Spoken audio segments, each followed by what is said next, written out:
Unutulmuş not kolilerin üzerinde eğreti duran kalem yazıları, taşınmanın geçici telaşını odalara yapıştırmış gibiydi. Mutfak, kupalar, banyo, havlular, kitaplar kirilir. Leyla, yeni evinin salonunda, camın önüne dayadığı o ağır sehpanın kenarına sırtını verip nefeslendi. Pencerenin dışındaki martılar, akşamın solgun ışığına beyaz çizgiler bırakıyordu. Moda sahilinden yumuşak bir iyot kokusu yükseliyor. Rüzgarla karışıp kutuların arasından geçiyor, her şeyi eski bir fotoğraf gibi sarartıyordu. Bir kolinin kapağını banttan araladı. Üstte bir battaniye, altında kahverengi, yorgun bir kutu daha. Eski bir ayakkabı kutusu. Üzerinde logo bile silinmiş. Neredeyse kendi varlığını unutmuş gibi. Kutuyu eline alınca hafifçe tıkırdadı.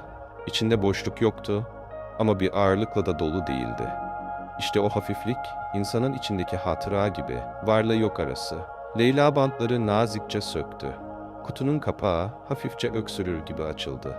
İçeride bir demet kurumuş lavanta, bir fotoğraf, sadece gölgeler ve gülüşlerden ibaret bir kalabalık ve minicik, sararmış bir kağıt.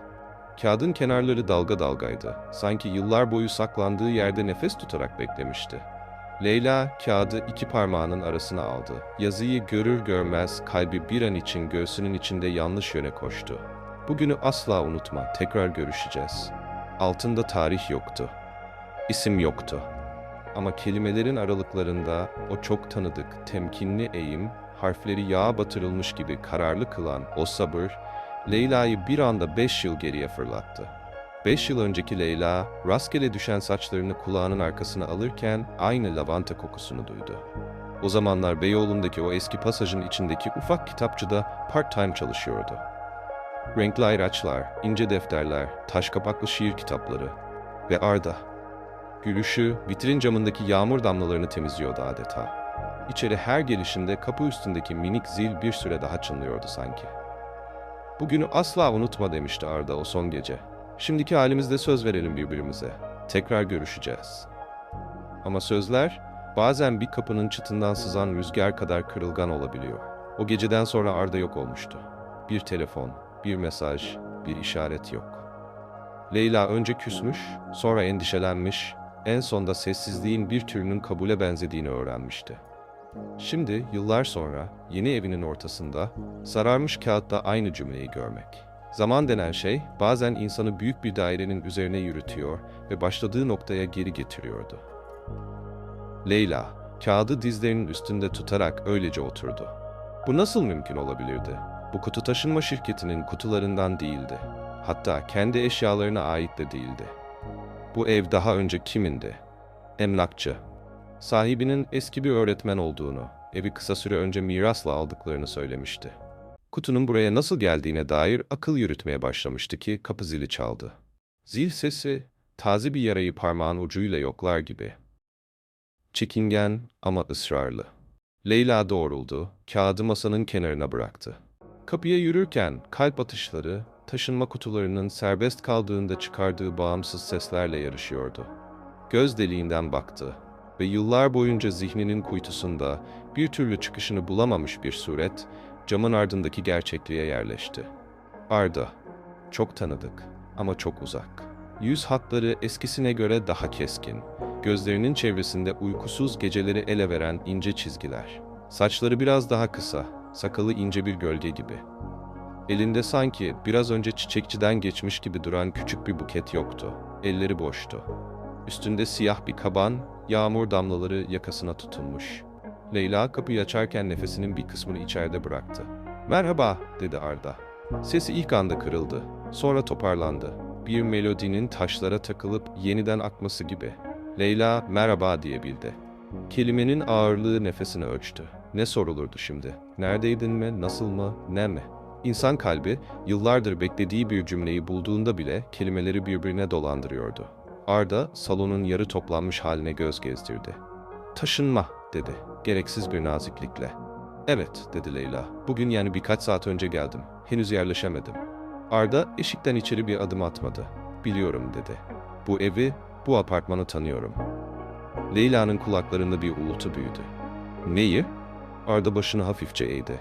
Gözleri masanın kenarındaki sarı kağıda kaydı, sonra hızlıca geri döndü, sanki görmüş olmaktan utandı. "İçeri girebilir miyim?" diye sordu. Kısa bir süreliğine, eğer sakıncası yoksa. Leyla bir an tereddüt etti. Sonra yol verdi. Arda içeri girdi. Ayakkabılarındaki su damlaları kapı paspasına minik lekeler bıraktı. Salonun ortasında kahverengi kolilerin gölgesinde ayakta durdular. İki eski tanıdık değil, iki hayalet gibi. "Bu kağıdı buldun değil mi?" dedi Arda, masayı işaret ederek. Leyla evet anlamına gelen bir baş hareketi yaptı. Kelimeler yine yolunu bulamıyordu. Arda yaklaşmadı, uzaktan bakmaya devam etti. "5 yıl önce," dedi yavaşça, "buraya gelmiştim, bu eve. O zaman bu ev bir başkasınındı, Rasim Hoca'nın. Üniversitede edebiyat dersine girdiğimiz yaşlı hoca. Hatırlıyor musun?" Leyla'nın zihnindeki kalabalık birden açıldı. Tozlu raflardan bir isim indi, Rasim Hoca. Edebiyat fakültesinin o tatlı, eski zaman gülümsemesi olan hocası. Sınıfta her şiirin bir kapı olduğunu söylerdi. "Bazı kapıları yıllar sonra açarsınız," derdi. "Her kapının bir zamanı vardır." "Biliyorum," dedi Leyla kısık bir sesle. "Onu çok severdim." Arda başını salladı.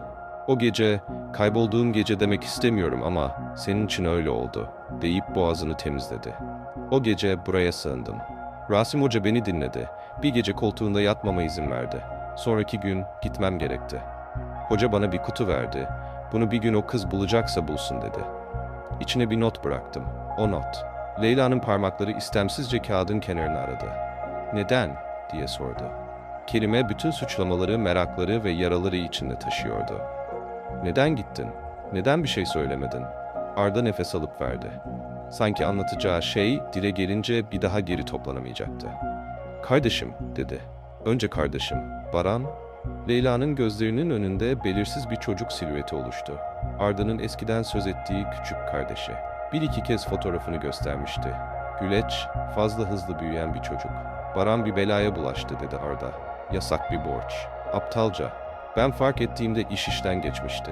Onu çekip almak için para bulmam gerekti. Kısa sürede çok para. Bunun yolları temiz değil. Temiz olanların da zamana ihtiyacı var. Benim zamanım yoktu." Leyla'nın içi üşüdü. "Bana söyleseydin," dedi. "Birlikte bir yol bulurduk." Arda, gülümsemeye benzeyen ama kendini yarıda bırakan bir ifade taşıdı. "Sana söylemek, seni de o çamura çekmek demekti. Hem korktum. Hem senden hem kendimden. Hata üstüne hata yaparken seni yanımda taşırsam, seni de kirletirim sandım." Leyla bir adım attı, geri çekildi. "Peki sonra?" "Sonrası puslu," dedi Arda. "Yasak işlere bulaşmadan offshore bir gemide iş buldum. Kimi taşır, nereye gider? Sorgulamazsın, paranı alır dönersin. Bir sezonluk gibi düşündüm. Ama ilk seferin sonunda pasaportumla ilgili bir problem çıktı. Gerçek bir problem mi, yoksa birilerinin bana ayırdığı bir dur levhası mı, hala bilmiyorum. Limanda alıkonuldum. İletişim koptu. Bir süre sonra koptuğunu fark edecek kadar zaman da kalmadı. Dönmeye çalıştım. Şans ya da kader ya da benim beceriksizliğim, bir şeyler üst üste geldi. Hastane, kısa bir kayıp zaman, yanlış bir şehir. Sonra geri dönüş. Çok geç." Leyla, ondan beklemediği bir dinginlikle, "Özür beklemiyorum," dedi. "İzahat bekliyorum. Kalbimin yarasını bantla kapatmak istemiyorum." "Neden şimdi? Neden bugün?" Arda başını camdan dışarı çevirdi. Martıların yerini gece almaya başlamıştı. "Rasim Hoca," dedi. "Geçen ay vefat etti. Miras işleri, apartmanda dolaşan eski bir emlakçı beni buldu. Hoca zamanında bazı şeyleri bana emanet etmişti. Bir gençten, bir misafirden söz etti. Eğer bir gün o kişi geri gelirse diye bir adres bırakmış," dedi. "Adresin ucu buraya çıktı. Ve bir de kendi yazdığın notu sana teslim edememiş olmanın utancı. Hoca o kız bir gün bu eve denk gelirse şaşırma," demiş. Sanki kapılar yolları çağırıyor. Leyla ellerini birbirine kenetledi. "Ben de tesadüfen burayı tuttum," dedi. "Emlakçı, deniz gören, sessiz bir yer," dedi. "Hocanın evine taşındığımı bilmiyordum." İki sessizliğin arasında yağmur başladı. Bu kez camlara ağır, uzun çizgiler bırakan türden. Leyla mutfağa geçti. 2 kupaya sıcak su koyup birine adaçayı poşeti, diğerine siyah çay bıraktı. "Hala siyah çay mı?" diye sordu. Arda, "Ben siyah çay," dedi. "Sen adaçayı." Hafif bir tebessüm dudağının kenarından geçti. İnsan bazı ayrıntıları unutmuyor. Leyla kupayı uzatırken parmakları istemeden Arda'nın parmaklarına dokundu. O kısa temas, bir zamanlar iki kalp arasında doğal bir köprü olan şeyin üzerinden yıkılmış bir köprünün taşlarını okşar gibiydi, çekildi. "Bu not," dedi Leyla, masaya bırakıp açtığı kağıdı göstererek. "Zamanı geçmiş bir söz mü, yoksa hala geçerliliği olan bir niyet mi?" Arda yutkundu. "Söz," dedi. "Sözün arkasında duran insan gerektirir. Ben bu 5 yılda kendimi pek sevilecek biri gibi görmedim. Döndüğüm her yerde bir eksik. Ama notta yazan dürüstçe yazıldı. Bugünü asla unutma. Çünkü o gün ben hayatımda ilk defa birine seninle bir geleceği kurabilirim dedim. Ve tekrar görüşeceğiz. Çünkü hayat bazen ısrar eder. Ben de ısrar ettim." Leyla gözlerinin buğusunu saklamayı bıraktı. Ağlamak sanki boynuna asılı bir ağırlığı hafifletebilirdi. Ama ağlamadı. "Ben," dedi. 5 yılda bambaşka biri oldum. Aynı aromayı sevsem bile, aynı şarkılarda duraksasam bile, artık sabahları daha erken uyanıyorum. İşleri önceden planlıyorum. Arkadaşlarım azaldı ama kıymetleri arttı. Kalbim yaralı bir kuşu iki avucunda sıcak tutmaya çalışan çocuk gibi. "Korkuyorum Arda." Arda kupanın üzerine üfledi. "Ben de korkuyorum," dedi. "Ama korkunun hak olarak talep ettiği tek şey var, dürüstlük. İstersen gideyim. İstersen burada oturup konuşalım. İstersen hiç konuşmayalım." Leyla beklenmedik bir şey söyledi. "Yürüyelim." Arda anlamamış gibi baktı.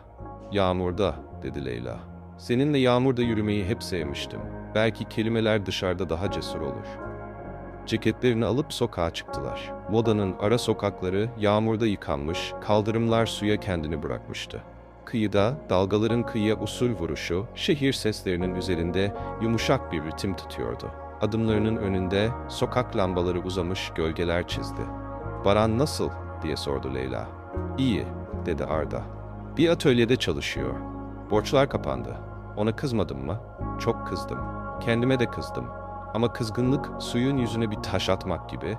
Halkalar çıkar, sonra kaybolur. Onunla yeniden kardeş olmayı öğrendim." "Kardeş olmak," diye tekrarladı Leyla. Bazen iki yabancının ilk defa aynı dili konuşması gibi. Bir köşe başında küçük bir plak dükkanının önünde durdular. Vitrinde eski bir pick-up, yanında sararmış kapaklı bir albüm. Ajda'nın gençlik yıllarından bir plak. Leyla cama yaklaşınca kendi yansımasını gördü. Gözlerinin etrafında yorgunluk vardı ama aynı zamanda vazgeçmeyen bir parıltı. Arda, yansımadaki kendi suretine kısa bir selam verdi. "Bir ara," dedi Leyla. "Seni rüyamda görürdüm. Hep bir tren garındaydık. Tabelalar değişiyordu, trenler girip çıkıyordu ama bizim peronumuz hiç gelmiyordu. Sonra uyandığımda, sabah ışığında belki bazı peronlar hiç gelmez derdim." "Benim rüyalarımda," dedi Arda, "suyun altında kalmış bir şehir vardı. Her şey dalgalanır. Evlerin pencerelerinden balıklar geçerdi. Ben camın arkasındayım, senin sesini duyuyorum ama ağzımı açınca su içeri doluyor. Uyanınca boğazım kuruyor. Yıllarca su içtim, sesimi bulamayınca." Korulukta sularla karışan toprak kokusu Leyla'nın aklını bir anlığına boşalttı.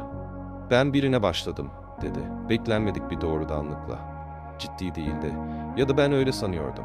Adı Mert. Nazik, düzgün biri. Benimle sabah kahvaltılarında gazete okuyor. Bardakları bulaşık makinesine yerleştirmeyi unutuyor. Onu sevdiğimi söyleyemedim. O da bana hiç "seni seviyorum" demedi. İkimiz de bir anlaşmanın kenarında yürüdük. Bir gün o kenar bitti. Arda sustu. Cümlenin kıyısını değerlendirdi. "Sana iyi geldi mi?" diye sordu. "Bir süre," dedi Leyla. "Sonra anladım ki ben onun yanında susarken, o da benim yanımda susarak mutlu olmaya çalışıyordu." Suskunluk, iki insanın aynı evde ayrı odalarda yaşaması gibi. Sahile vardıklarında yağmur seyrelmişti. Taş merdivenlere oturdular. Denizin karanlık yüzeyi uzaktan geçen bir vapurun ışığıyla bölündü. Arda ellerini dizlerinin üzerine koydu. Avuç içleri yukarı bakıyordu. Sanki bir şey düşmesini bekliyordu. "Leyla," dedi, "bu notu sana bıraktığımda aslında kendime de bırakmıştım. Bugünü asla unutma. Çünkü o gün, korktuğum halde sana doğruları söyleyebildiğim tek gündü. Sonra yine korktum ve kaçtım. Şimdi döndüm. Döndüğüm her yerde senden kalan bir iz buldum. Bir türkünün iki notası gibi biri eksik olunca şarkı ayağa kalkmıyor." Leyla gözlerini kapadı. Dalgaların ritmi, kalbinin ritmiyle bir süre aynı yere denk geldi. "Bazen," dedi, "birini affetmek kendini de affetmek demek. Ama ikisi de sabır istiyor. Senden istediğim tek şey sabır." Kapımı her gün çalma. Bana şimdi karar ver deme. Buradayım da yeter. Arda başını salladı. Buradayım, dedi. Karar senin. Benim işim, günün sonunda yüzünü bulutlardan ayırmak ve bana verdiğin zamanı kirletmemek. Yağmur dindi. Yürüyerek eve döndüler. Kapıda vedalaşırken Leyla Arda'nın gözlerinin içine baktı. Eskiden bir etikete benzer bir his yapışırdı. Benimki ya da uzak. Şimdi bu etiket yoktu. Sadece bir insanın gözlerinde uzun yoldan gelmiş bir başka insanın yorgun ve umutlu bakışı. Yarın, dedi Leyla. Sabah erkenden bir randevum var. Okulda yeni dönemin hazırlıkları. Öğrenciler bazen bir bakışı kapıp götürüyor. Bütün günüm dolu olacak. Arda gülümsedi. Yorgun ama hafif. O zaman dedi. Ben akşamüstü şu köşedeki kahvede olacağım. Aynı masada. Kapıya yakın. Eğer gelmek istersen orada olacağım. İstersen gelme. İstersen hiç gelme. Notu istersen yak. Leyla başını iki yana salladı. Yakmak dedi. Bir şeyleri yok etmez. Sadece iz bırakır. Ben islerle değil, kelimelerle yaşamak istiyorum. Arda merdivenlerden indi. Leyla kapıyı kapatıp arkasına yaslandı. Odada lavanta kokusu hala vardı. Kutunun içindeki Demet, yıllardır sakladığı kokuyu birden ortalığa salmış gibiydi. Kağıdı tekrar eline aldı. Cümlenin altında bir iz yoktu ama sanki görünmez bir imza. Ah! Leyla, kağıdı salonun eski kitaplığının rafına, bir şiir kitabının arasına yerleştirdi. Kapağı kapattı. Sonra pencereye yürüdü. Şehrin ışıkları yağmurdan sonra daha berrak görünürdü hep. Öyleydi. Ertesi sabah okulun boş koridorları Leyla'nın adımlarını yankıladı. Öğretmenler odasında yeni ajandasını açıp notlar aldı.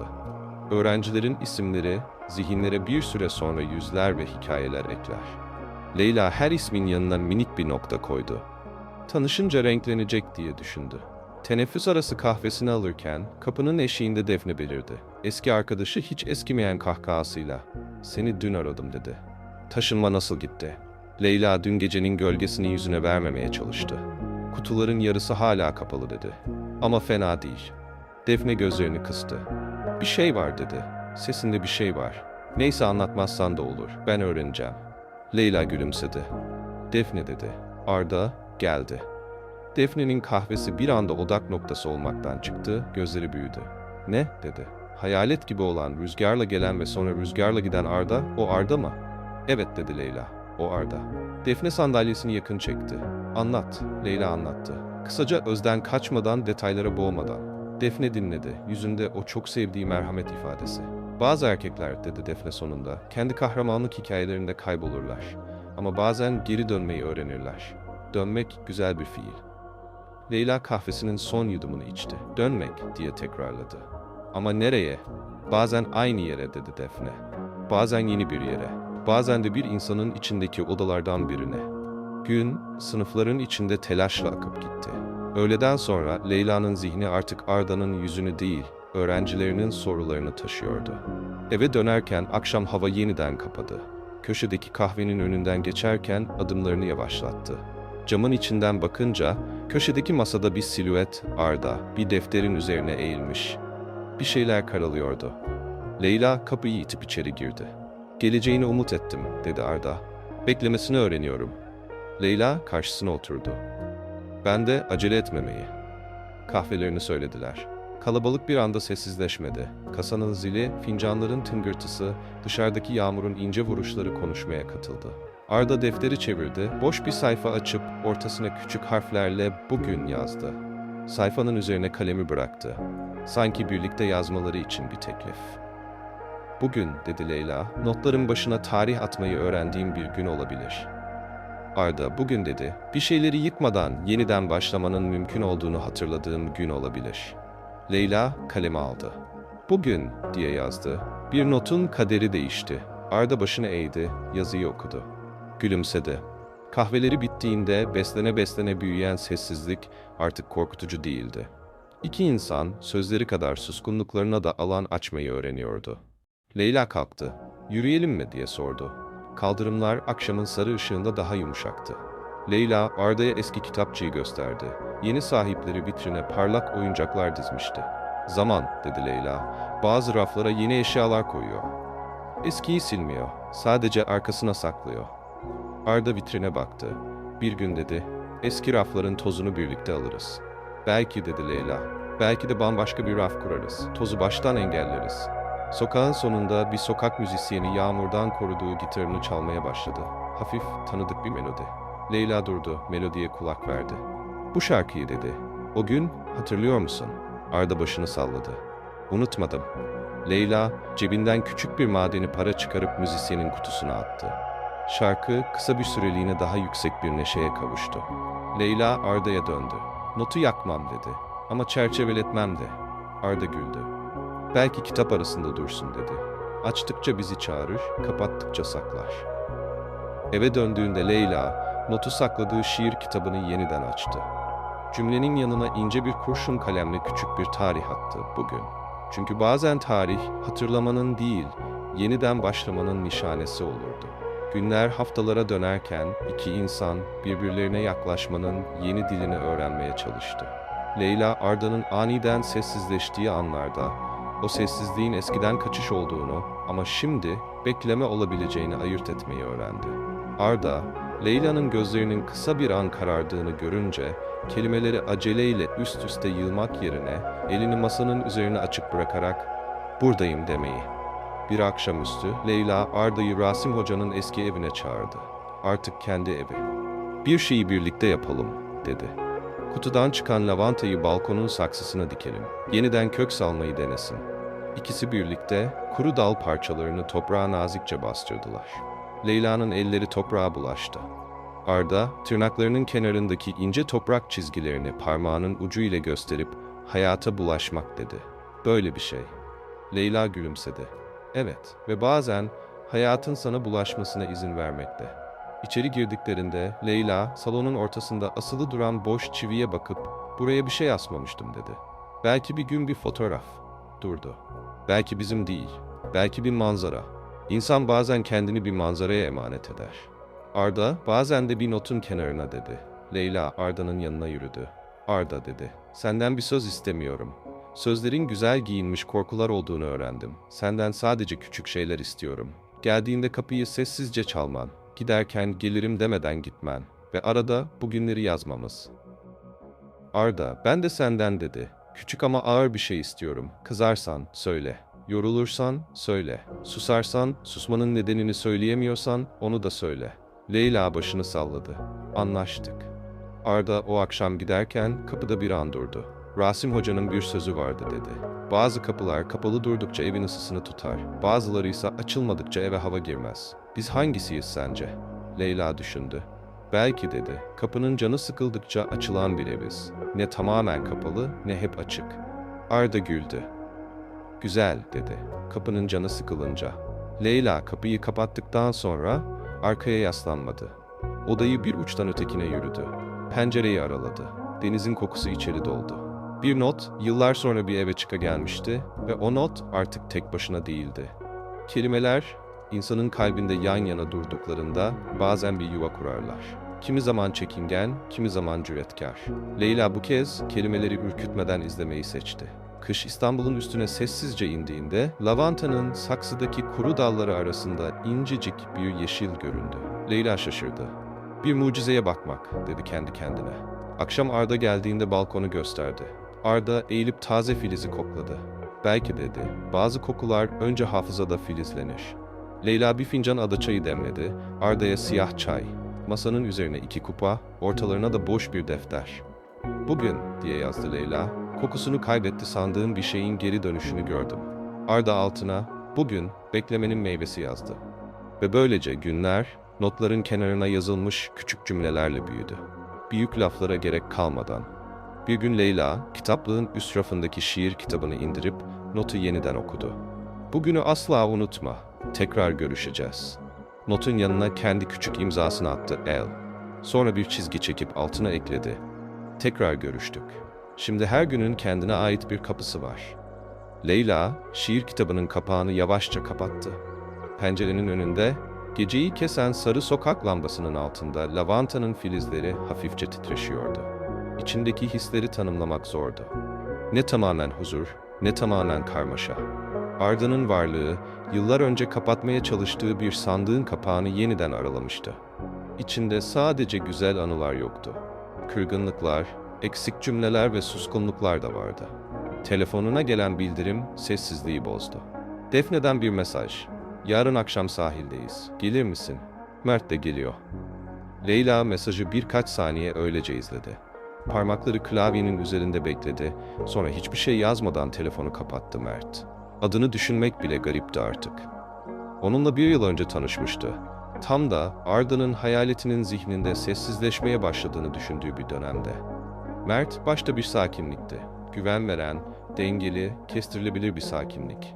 Ama bir süre sonra fark etti ki bu sakinlik aslında derin bir uzaklığın maskesiydi. İkisi de birbirine tam değildi. Ayrıldıklarında gözyaşı dökmediler, hesap sormadılar. Ama şimdi, yıllar sonra Arda dönmüşken Mert'in yeniden hayatına girmeye çalışması. Zaman, insanları garip kesişimlerde sınar. Bazen aynı gün 2 farklı geçmiş gelir kapıya dayanırdı. O gece Leyla uyuyamadı. Tavandaki küçük çatlakların çizgilerini takip ederken Arda'nın sesi zihninde yankılandı. Bugünü asla unutma. Ama bir gün vardı ki hiç unutamadığı, Arda'nın gidişi. Kalbin terk edildiği günü hep bir dosya gibi saklıyordu. Ertesi gün akşamüstü Leyla Defne'nin davet ettiği sahil buluşmasına gitmeye karar verdi. Belki konuşmalar ona iyi gelir, belki kafası dağılırdı. Kıyıya vardığında sahildeki bankların üzerinde minik mumlar yanıyordu. Defne uzaktan el salladı. Yanında Mert oturuyordu. Mert, Leyla'yı görünce ayağa kalktı. Yüzünde her zamanki sakin ifadesi ama gözlerinde derin bir soru. "Merhaba Leyla," dedi yavaşça. "Uzun zaman oldu." Leyla başını hafifçe salladı. "Merhaba." Defne ortamı yumuşatmak için araya girdi. "Hadi oturun." Mert'in getirdiği sıcak şarap çok iyiymiş. Küçük bardaklar dağıtıldı ama sohbetin akışı sanki herkesin elinde görünmez iplerle kontrol edilen bir kukla gibiydi. Leyla sessizce Mert'in varlığına alışmaya çalışıyordu. O hala eski Mert'ti ama Leyla eskisi gibi değildi. Bir süre sonra Mert hafifçe eğilip fısıldadı. "Arda'nın döndüğünü duydum." Leyla bardağını masaya bıraktı. "Kimden?" "Defne'den değil," dedi Mert. "Bir şekilde kulağıma geldi." "Leyla dikkatli ol. O adam gittiğinde seni ne halde bıraktığını unuttun mu sanıyorsun?" Leyla gözlerini kısarak baktı. "Ben unuttum demedim." "Peki neden geri dönmesine izin veriyorsun?" Leyla derin bir nefes aldı. "Bazen insanlar dönmesine izin vermesen de döner Mert. Hayat yarım kalmış şeyleri sana geri getirir. Ve bazen yüzleşmek kaçmaktan daha kolaydır." Mert'in bakışları kırıldı ama daha fazla bir şey söylemedi. Gecenin geri kalanı sahildeki dalgaların sesiyle aktı. Leyla eve döndüğünde içindeki sessizlik daha da ağırdı. Ertesi sabah kapı zili bir kez daha çaldı.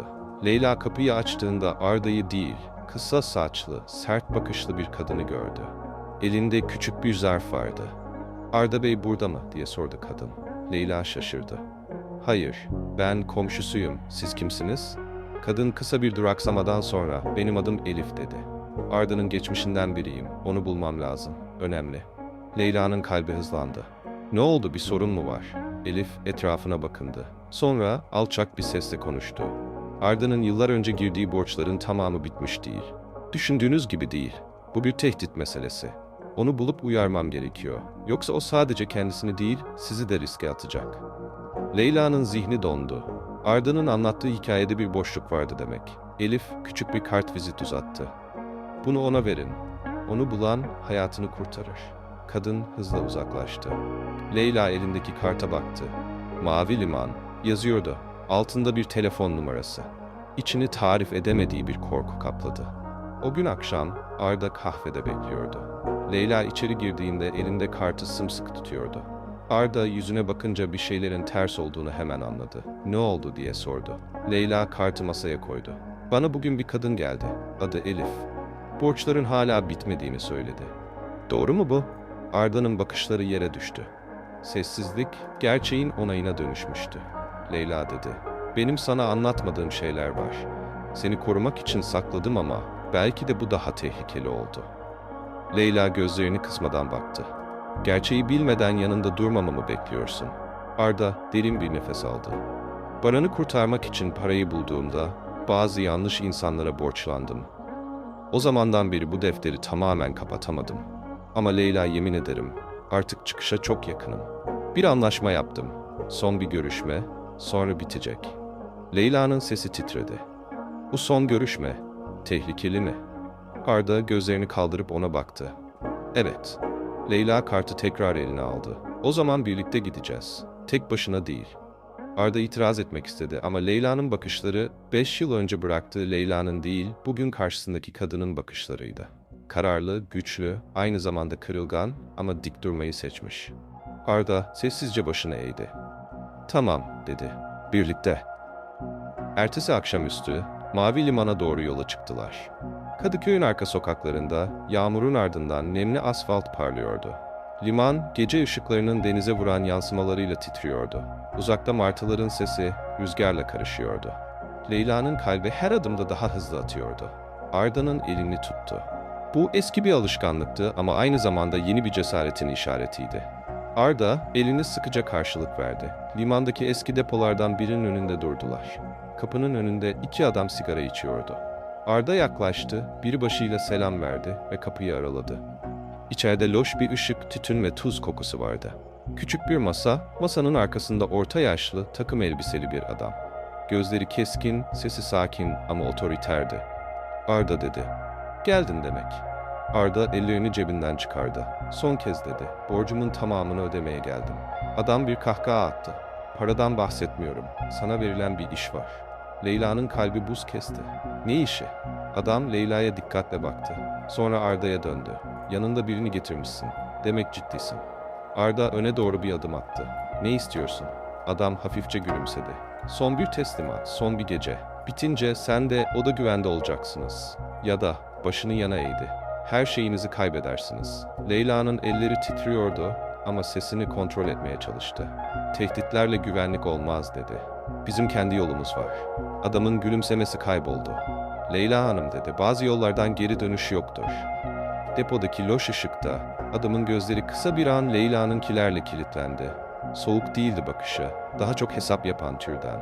Masanın kenarını parmak uçlarıyla tıkırdattı. "Son iş," dedi. "Bir çanta, bir rota, bir saat. Alırsın, bırakırsın, biter. Sözüm söz." Arda'nın yüzünden kan çekildi. "Ne var çantada?" "Bilmek zorunda değilsin," dedi adam. "Zorunda olduğun tek şey saat. Bu gece 02.30. Harem iskelesinden alacaksın, Haydarpaşa rıhtımında bırakacaksın."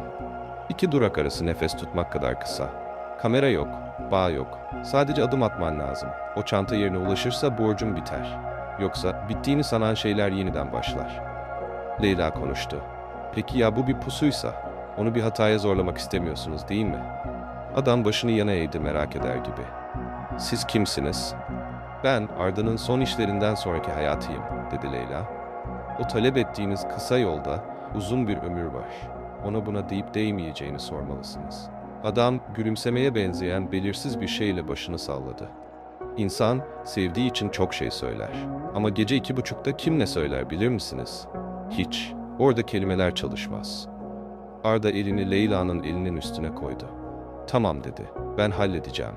Depodan çıktıklarında denizden gelen rüzgar yüzlerine vurdu. Leyla konuşamadı, Arda da. Sokağın köşesine kadar sessiz yürüdüler. Sonunda Leyla bir köprü ayağının gölgesinde durdu. "Yapma," dedi kısık sesle. "Yapma Arda. Bir çanta daha, bir gece daha derken ömür gidiyor." Arda yorgun bir gülümsemeyle başını 2 yana salladı. Bazen bir kapıyı kapatmak için kapının kolunu tutmak yetmez. Menteşeyi de sökmek gerekir. Onların anladığı dil bu. O çanta gidince defter kapanacak. Leyla gözlerini kaçırmadan baktı. "Buna inanmak istiyorsun." "Evet," dedi Arda. "İnanmak istiyorum. Çünkü başka türlü hep geldiğim yere dönerim." Leyla cebinden sabah aldığı kartı çıkardı. "Elif'i bulalım. Bu işi bilen biri o. Belki bir yol, bir ara çıkış." Arda kartı aldı baktı. "Elif," dedi. "Onu yıllar önce bir limanda tanıdım.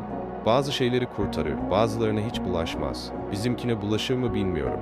"Denemeden bilemezsin," dedi Leyla. "Ben de seninle denemek istiyorum." Elif, Fenerbahçe'nin arka sokaklarından birinde sokağın mis gibi sabun kokutan küçük bir çamaşırhanede buluşmak istedi. Saat 22.10'du. Duvarda ince bir radyodan hafif bir türkü çalıyordu. Elif, tezgahın arkasında bir faturayı katlayıp çekmeceye koydu. "Gece kısa," dedi ikisini görünce. "Hızlı konuşalım." Arda olan biteni anlattı. Çanta, saat, 2 durak arası nefes. Elif dinledi, arada bir başını salladı, arada kaşını çattı. Bunlar dedi. Genelde iki şey için çanta ister. Para ya da veri. Para ise seni yakalayıp çaldı dedirtebilirler. Veri ise senin yerinde olmak istemem. Ama her iki durumda da bunu bir kapama diye pazarlayıp bir sonrakinde yine çağırırlar.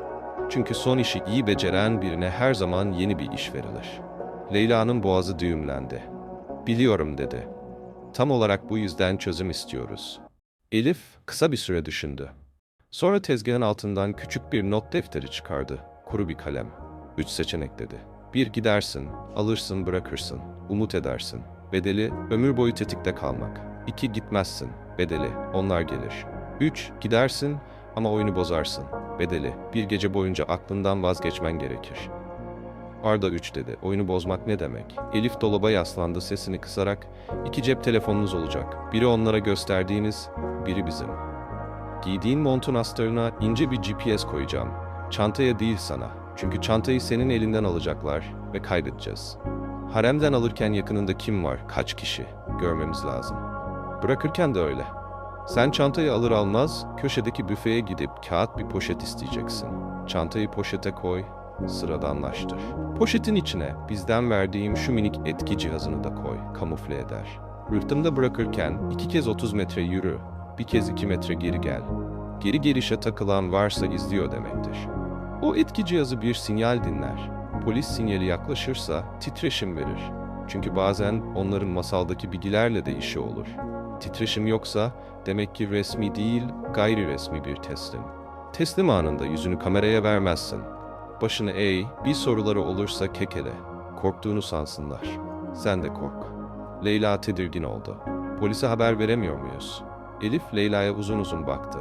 Veririz. Ama verilen her haber saat gibi işlemez. Birileri uykudadır, birileri yarın arayın der. Böyle gecelerde en hızlı yol bazen en güvenilmez olur. Benim tavsiyem izleyip belgelemek. Sabah olunca masaya koymak. Arda'nın ismini defterden silmek için kanıt gerekir. Kurban değil.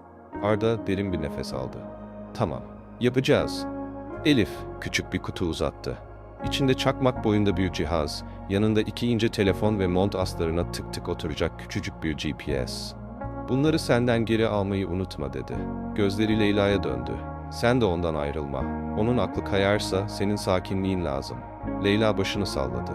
Kayarsa kolundan çekerim. Elif gülümsedi ilk kez. Gün bittiğinde geri gelin. Çamaşırlar sabaha çıkar. Saat 02.10'da harem iskelelerine yanaştılar.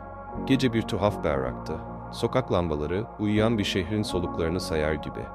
İskele girişinde bir büfe açıktı. Sahipsiz gibi görünen ama muhakkak bir çift gözün yoklamasından geçmiş. Arda montunun cebine telefonları yerleştirdi. Biri kapalı, biri açık. GPS astarda, minik cihaz Leyla'nın çantasının gizli cebinde. "Sinyal bende dursun," demişti Leyla. "Sana titreşimi ben söylerim." Fl 28'de bir genç çocuk göründü. Kapüşonu başında, yüzünde yumuşacık bir bebeklik. Yaklaştı, bir kağıt mendil uzattı, içinde kıvrılıp kapatılmış küçük bir anahtar. "Kiralık dolap 17," dedi neredeyse fısıltıyla. Sonra koşar adım uzaklaştı. Dolap 17. Anahtarı çevirdiklerinde içeride siyah bir spor çanta. Arda çantayı çıkardı. Leyla'nın dediği gibi hemen büfeye yürüdü. "Kağıt poşet var mı?" diye sordu. Uykulu bir adam kelimesiz uzattı. Poşetin içine çantayı koydular. Sıradanlaştı. Bir market dönüşü gibi oldu. Leyla etki cihazını poşetin dibine kaydırdı. Titreşim yoktu. Demek ki etrafta resmi bir radar yoktu. Rotaya girdiler. Haydarpaşa rıhtımına doğru yürürken rüzgar denizden esiyordu. Arda Elif'in talimatını hatırlayıp 2 kez 30 metre düz yürüdü. Sonra 2 metre geri geldi. Geri gelişte köşede sigara içen 2 adamın bakışı üzerlerinde asılı kaldı. Sonra dağıldı. Leyla alçak sesle "Takip yok," dedi ama dikkat kesildiler. Rıhtımda paslanmış bir vapur iskelesinin dibinde gölge gibi bekleyen biri vardı. Uzun boylu, yüzü kapüşonla yarı örtülü. Yaklaştılar. "Geç kaldınız," dedi gölge. Arda biraz eğildi. Dolabı bulmak zor oldu. Gölge elini uzattı. Poşet. Leyla'nın kalbi göğsünde küçük bir kuş gibi çırpındı. O an cihaz titredi. Sanki kalbinin atışı avuç içindeymiş gibi küçük bir titreşim. Leyla'nın gözleri Arda'ya fırladı. "Polis değil," dedi dudaklarını çok az kımıldatarak. "Başka sinyal. Kestiler hattı." Arda poşeti uzatırken Elif'in sesi aklına düştü. "Teslim anında yüzünü verme." Başını eğdi. Gölge poşeti aldı. Ağırlığını tartar gibi elinde bir an tuttu. Sonra tam dönecekken ikinci bir gölge belirdi. Bu içerideki masanın adamıydı. Takım elbise yoktu ama bakışı aynıydı. Göz göze geldiler. "Arda," dedi yumuşak ama keskin. "Senin yanında getirdiğin rüzgarı sevdim. Cesur ama bir şey eksik kaldı." "Arda, ne?" diye sordu. "Polis değil," dedi adam. "Daha beter, meraklılar ve merak geceleri kötü sonuç verir." Elini kaldırdı. Üçüncü bir kişi kenardan çıkıp Leyla'nın çantasını kapmaya yeltendi. Leyla geri sıçradı ama çantasını bırakmadı. Arda bir adım öne atıldı. O bir saniyede her şey oldu.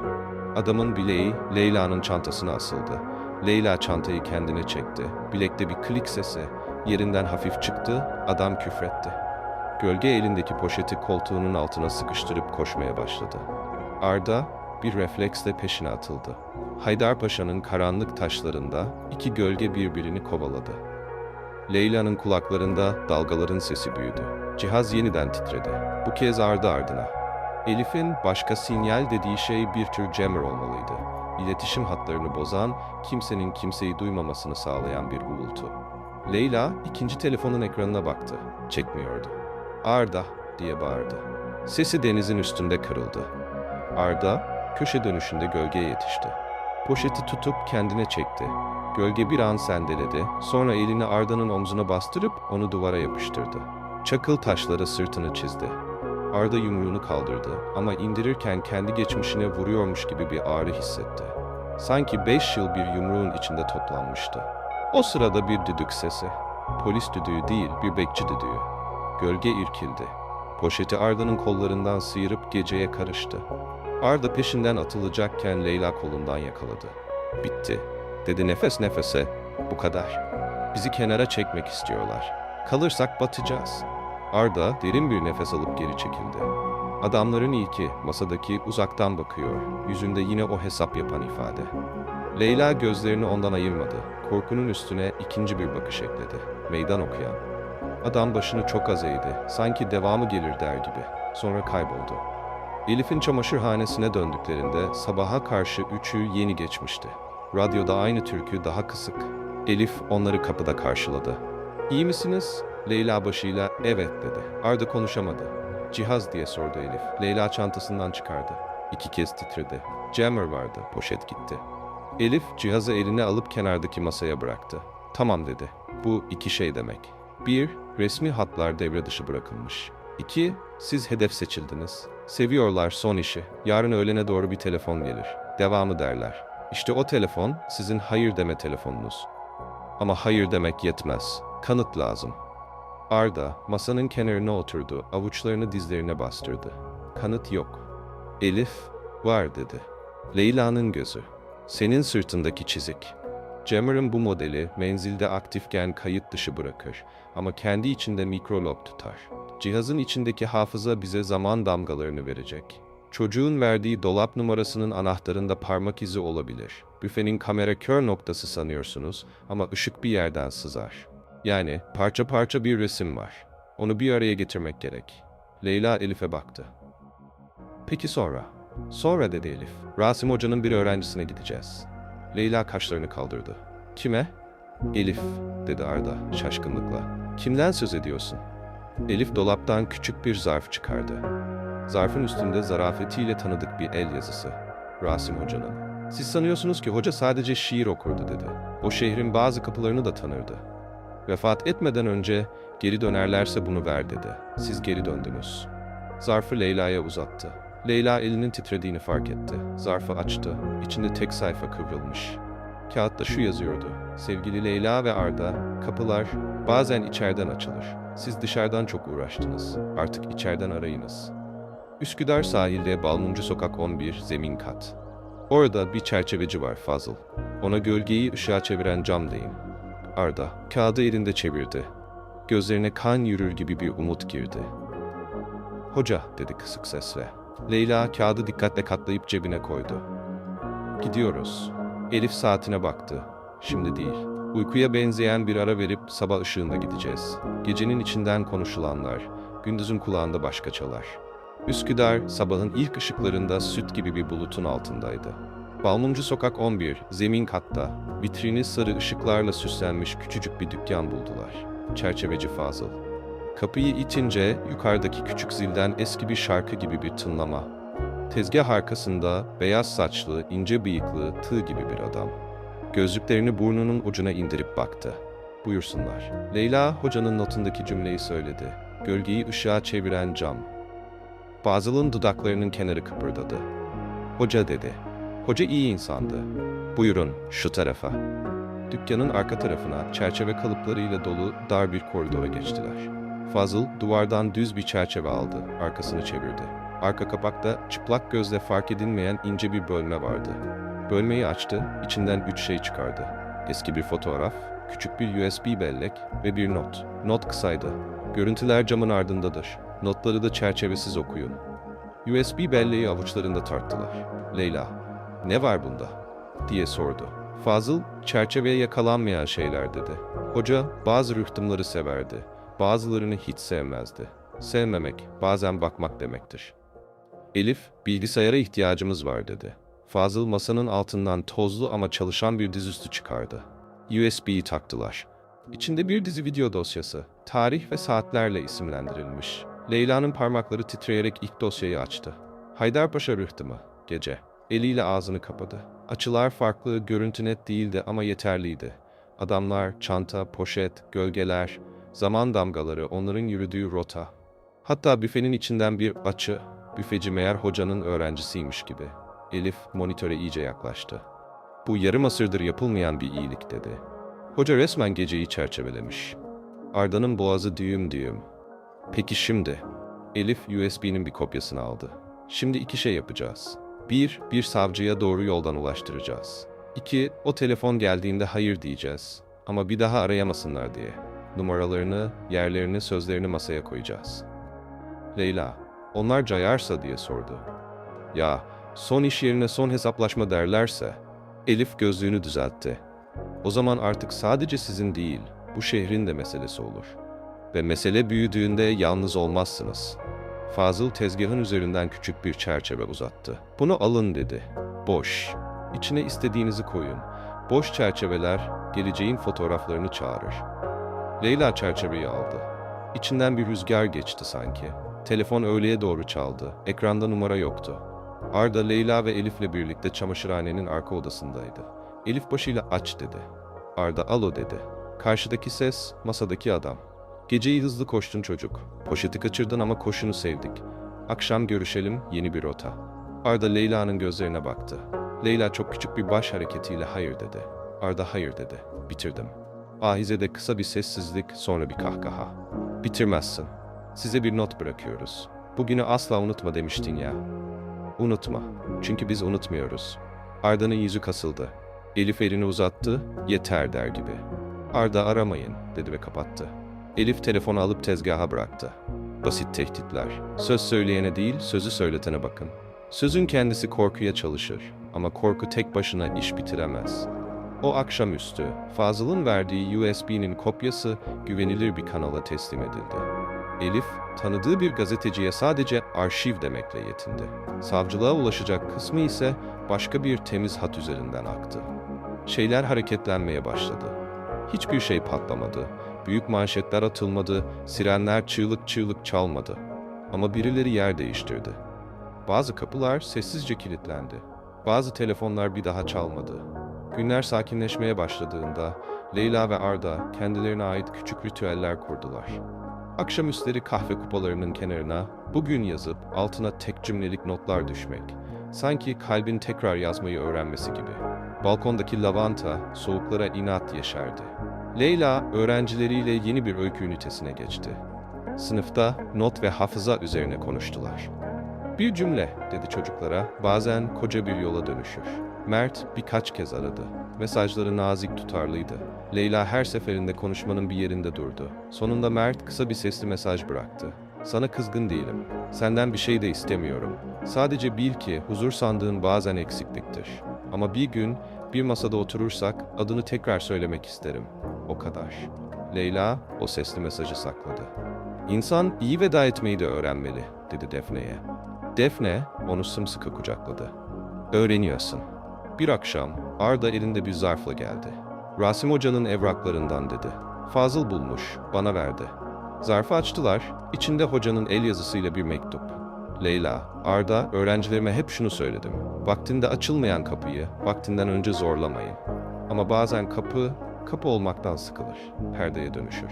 Perdeyi aralayan rüzgar siz olun. Birbirinize bir rüzgar kadar yeterli ve bir duvar kadar güvenli olun. Reşt Leyla mektubu okurken gözleri doldu.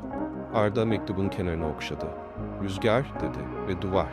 İkisi aynı anda nasıl olunur diye sordu Leyla. Belki dedi Arda küçük şeylerle. Kapıyı sessiz çalmak. Giderken gelirim dememek, bugünleri yazmak. Leyla gülümsedi. Küçük ama ağır şeyler. O akşam bir karar verdiler. Notu, o ilk sararmış kağıdı çerçevenin içine koymayacaklardı. Onu yine bir kitabın arasında saklayacaklardı. Çerçevenin içine ise boş bir kağıt asacaklardı. Gelecek notlar için yer kalsın, dedi Leyla. Bahar yaklaşırken şehir yeniden nefes aldı. Sahilde içilen çaylar, akşam üstlerinin altın rengi, sokak müzisyenlerinin aynı üç akoru. Bir pazar sabahı Leyla ve Arda Rasim Hoca'nın mezarına gittiler.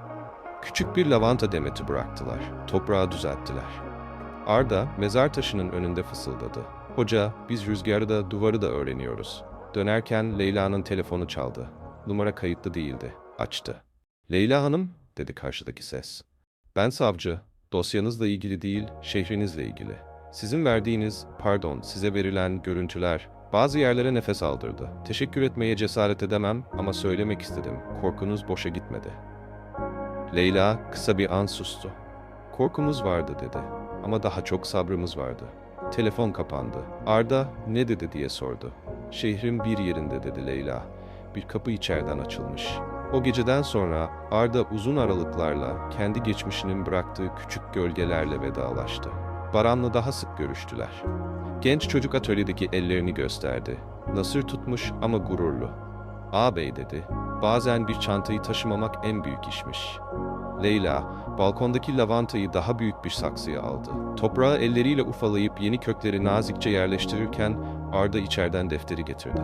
"Bugün," diye yazdı Leyla, "toprağı büyüttüm. Kökler daha rahat etsin diye." Arda altına ekledi. "Bugün yer açtık." Sonra bir süre deftere yazmadılar. Çünkü bazen yazmamak da bir bugündür. Sessiz günler kalbin yazısını içten içe büyütür. Bir akşamüstü yağmur ince ince çiseliyorken Leyla mutfakta çorba karıştırıyordu. Kapı çaldı. Açtı Mert. Elinde küçük bir kese kağıdı, içinde 2 ekmek. "Rahatsız etmiyorum umarım," dedi. "Hayır," dedi Leyla. "Gel." Mert içeri girdi. Ayakkabılarını çıkardı. Salonda etrafa şöyle bir baktı. "Güzel olmuş evin," dedi. "Sakin." "Lavanta kokuyor değil mi?" dedi Leyla. Mert gülümsedi. "Kokuyor." Poşeti uzattı. "Ekmeği paylaşmak güzel gelir diye düşündüm." Kısa bir sessizlik. Sonra Mert Leyla'ya baktı. Sakin, kırgın değil, ısrarcı değil. "Bir şey söylemek istiyorum," dedi. "Bazen insan doğru yerde yanlış kişi olur. Bazen yanlış yerde doğru kişi. Ben ikisini de oldum sanırım. Sana kızgın değilim. Sadece iyi ol." Leyla'nın boğazında bir düğüm. "Sen de," dedi. "Huzurun eksiklik olmadığı bir yer bul." Mert başını salladı. Kapıya yürüdü, tereddüt etti. "Bu notu," dedi. "Yakmayın." Leyla şaşırdı. "Nereden biliyorsun notu?" Mert gülümsedi. "Defne sır saklamaz. Ama bunun sırrı yok. Hikayesi var, iyi bakın ona." Sonra gitti. Leyla kapıyı kapadı. Arda mutfak kapısında belirdi. "İyi misin?" "İyiyim," dedi Leyla. "İyi vedalaştık." Arda bir an durdu. Sonra Leyla'ya yaklaştı. "Biliyor musun?" dedi. "Senin bugünlerin bana yürümeyi öğretti." Leyla kepçeyi ocağın yanına bıraktı. "Yürümek," dedi. "Bazen yanında biri varken yavaşlamayı, bazen de yalnızken hızlanmayı bilmek." Arda onun elini tuttu. "İkisini de öğreniyorum." O gece defterin sayfası boş kaldı. Ama sabah pencerenin önünde 2 fincan buharın üstünde küçücük bir cümle asılı durdu sanki. "Bugün gölgeyi ışığa çeviren camdan baktık." Leyla şiir kitabını raftan aldı. Notu olduğu yerden çıkardı, güneşe tuttu. Kağıt çok inceydi, yılların parlattığı bir incelik. "Bugünü asla unutma, tekrar görüşeceğiz." Altına kurşun kalemle bir cümle daha ekledi. "Görüştük ve artık her gün görüşüyoruz, kendimizle, birbirimizle, şehirle." Kağıdı yine aynı sayfaların arasına yerleştirdi. Çerçeve duvarda boş bir beyazlıkla bekliyordu. Oraya bir şey asmaya gerek yoktu. Çünkü bazen boşluk hatıraların en zarif çerçevesidir. Aylar geçti. Bir sabah okulun bahçesinde küçük bir kermes düzenlediler. Öğrenciler kurabiye sattı, kitap bağışı yaptılar. Bir masanın üzerinde eski bir çerçeve duruyordu. Fazıl'ın stili. Altına Leyla küçük bir not iliştirmişti. Boş çerçeve, içine gülüş koyunuz. Çocuklar güldüler. Biri çerçevenin arkasına arkadaşının polaroidini yerleştirdi. Herkes alkışladı. Öğleden sonra Leyla eve döndü. Arda balkon kapısını açmış lavantayı suluyordu. Leyla yanına yürüdü, ellerini toprağa sürdü. Kok dedi. Arda eğildi, derin bir nefes aldı. Biliyor musun dedi Leyla, kokular hafızadan önce gelir bazen. Arda evet dedi. Ve bazı kokular bir evin ev olmasına karar verir. Leyla başını Arda'nın omzuna yasladı. Deniz uzakta, şehir onların etrafında ağır ağır dönüyor gibiydi. Hayat dev bir çember değilmiş meğer. Küçük küçük dairelerden oluşan bir desenmiş. Bazı daireler yeniden çiziliyor, bazıları usulca siliniyor, bazıları ise ilk çizildiği günkü kadar taze kalıyordu. O an Leyla defteri aldı. Sayfanın başına büyük harflerle yazdı, bugün. Altına ekledi. Bugün son bir işin yerini uzun bir hayat aldı. Korku hala var ama sabır daha büyük. Notlar bitmedi ama acelemiz yok. Arda kalemi aldı, aynı sayfanın kenarına küçük bir kalp çizdi. Çocukça, kırılgan, komik. İkisi de güldü. Bir akşamüstü posta kutusuna isimsiz bir zarf bırakıldı. İçinde tek bir kağıt. Rasim Hoca'nın öğrencilerine. Altında kısa bir paragraf. Bazı rıhtımlar sessizleşti. Bazı depolar boş. Bazen bir şehir, bir çiftin sabrından medet umar. Umdu. Teşekkür ederiz. Leyla zarfı Arda'ya uzattı. Şehrin mektupları da varmış dedi. Arda gülümsedi. Şehir konuşur. Yeter ki dinleyelim. Balkona çıktılar.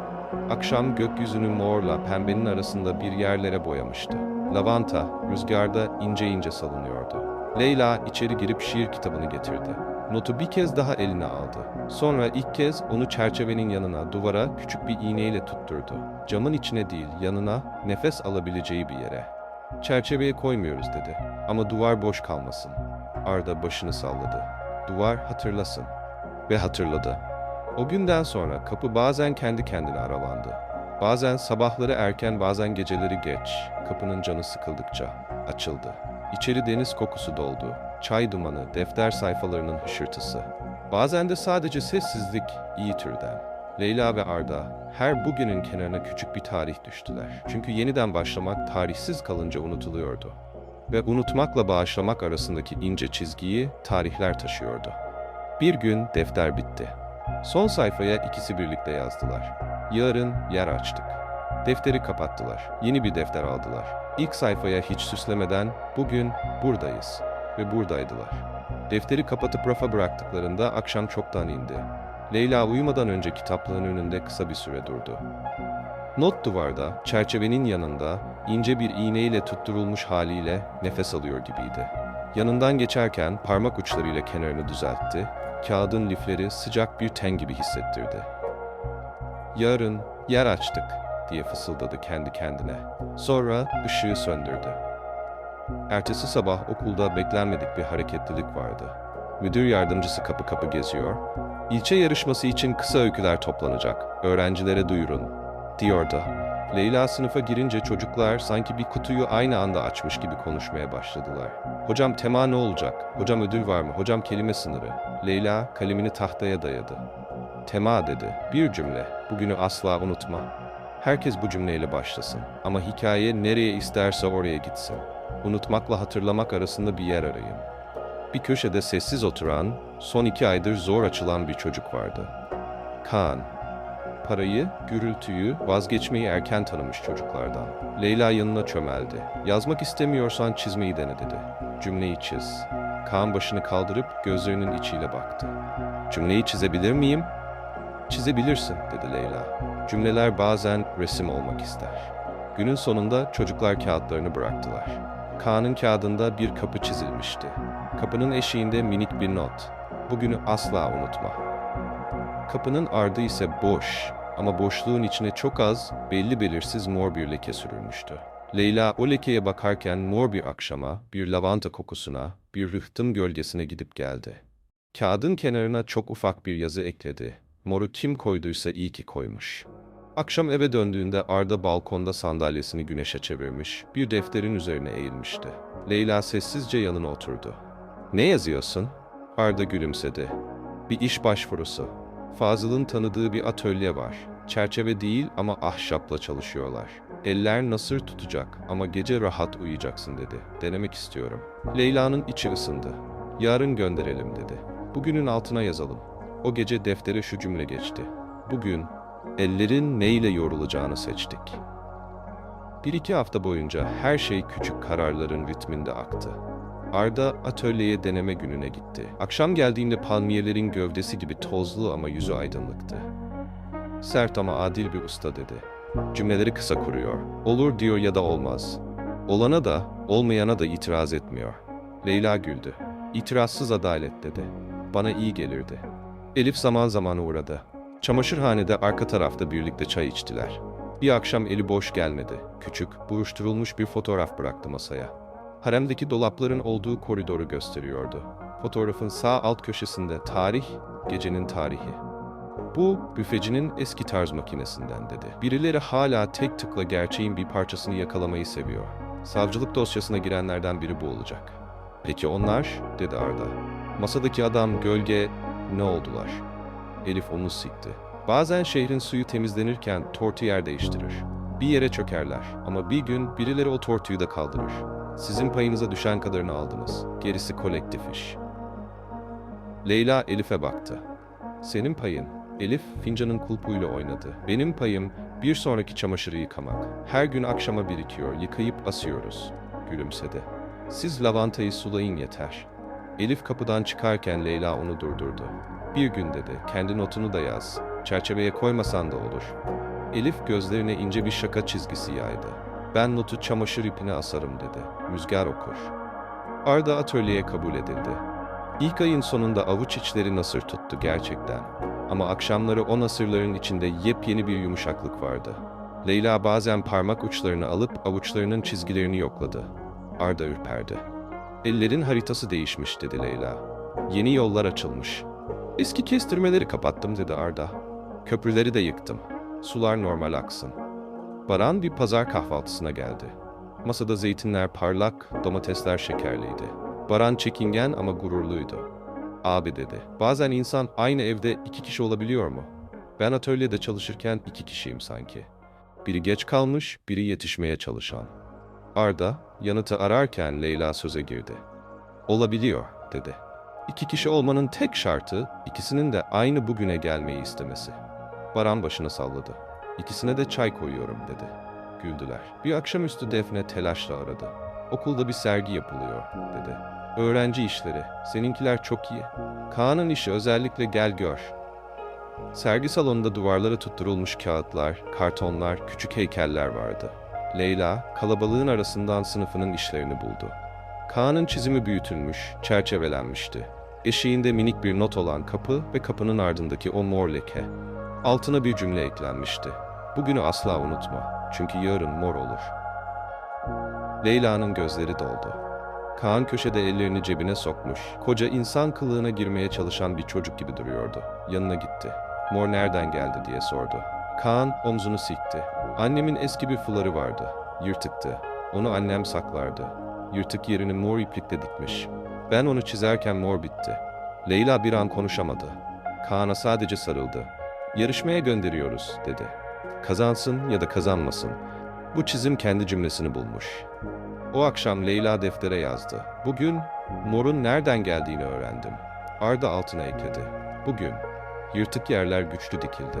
Bahar tam açıldığında şehrin başka bir yerinde küçük bir haber çıktı. Liman hattında kayıt dışı akışa müdahale. İsim yoktu, detay yoktu. Ama Leyla ve Arda başlıkta bir nokta gördüler. O nokta uzun cümlelerin özetiydi. Fazıl dükkanın camına küçük bir kağıt astı. "Çerçevelerimi şimdi daha rahat kesiyorum." Elif, çamaşırhanenin kapısına "toz aldım, nefes daha iyi," yazdı. Ve hayat, küçük şeylerin cömertliğiyle sürüp gitti.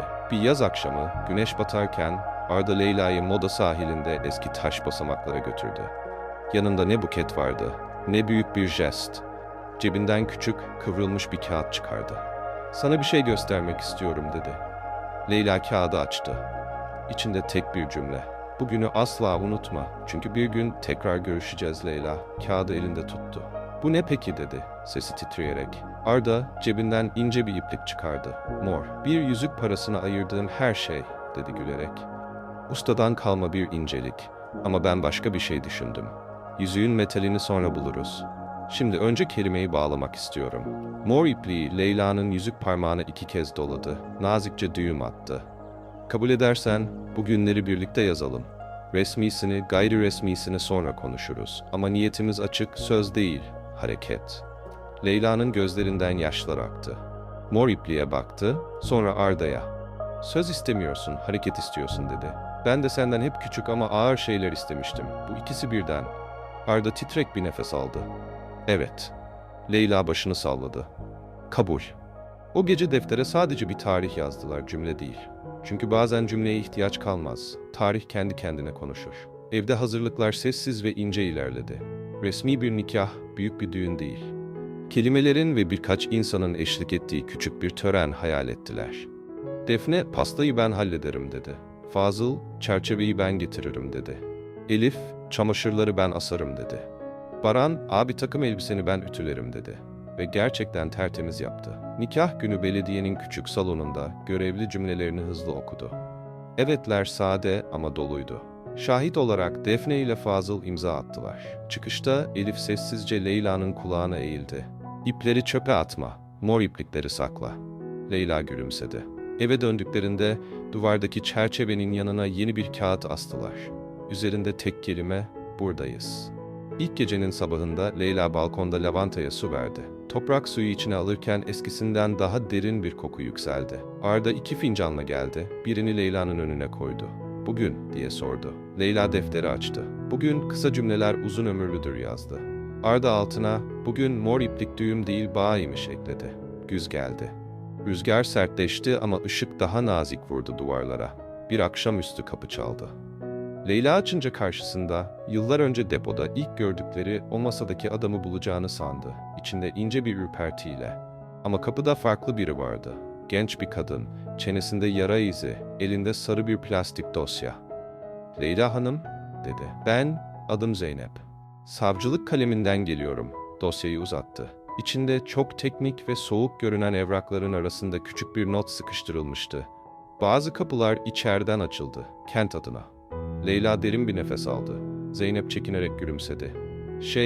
Kaan'ın çizimini haberde gördüm," dedi. "Kardeşim yarışmaya katılmıştı. O mor lekeye takıldım. Söylemek istedim sadece." Sonra çekildi, gitti. Kapı kapandı. Arda mutfaktan sordu. "Kimdi?" "Bir kapının içeriden açıldığına inanan biri," dedi Leyla. "Ve moru seven." Akşam deftere yazdılar. "Bugün şehir konuştu." Altına, "Bugün biz dinledik." Bazen hikayeler büyük bir finalle bitmez. Küçük bir sofra, 2 tabak, 3 zeytin tanesiyle biter. Ama o bitiş yeniden başlamaya benzediği için kimse bitti demez. Kışa doğru lavantanın gövdesi odunlaştı. Leyla budama yaptı. Küçük parçaları bir kavanoza koydu. "Kış boyunca ada çayına ekleriz," dedi. Arda kavanozun kapağına ince bir etiket yapıştırdı. "Bugünü asla unutma," kokusu için. Yılın son haftasında öğrencilerin öykü yarışmasının sonuçları açıklandı. Kaan'ın Mor Kapı öyküsü ikincilik aldı. Birincilik daha parlak, daha gösterişli bir metne gitti belki ama salondaki herkes ikinciyi daha uzun alkışladı. Kaan kürsüde mikrofona yaklaşıp kısa bir şey söyledi. "Mor, annemin dikişi gibi olsun istedim." Salon bir an sustu, sonra alkış büyüdü. Tören çıkışı Kaan Leyla'ya sarıldı. "Hocam," dedi, "kapıyı çalınca açıldı." Leyla gözlerini kırpıştırdı. "Kapının canı sıkılmıştır," dedi. "İyi olmuş." Yeni yılın ilk gününde Leyla şiir kitabını raftan aldı.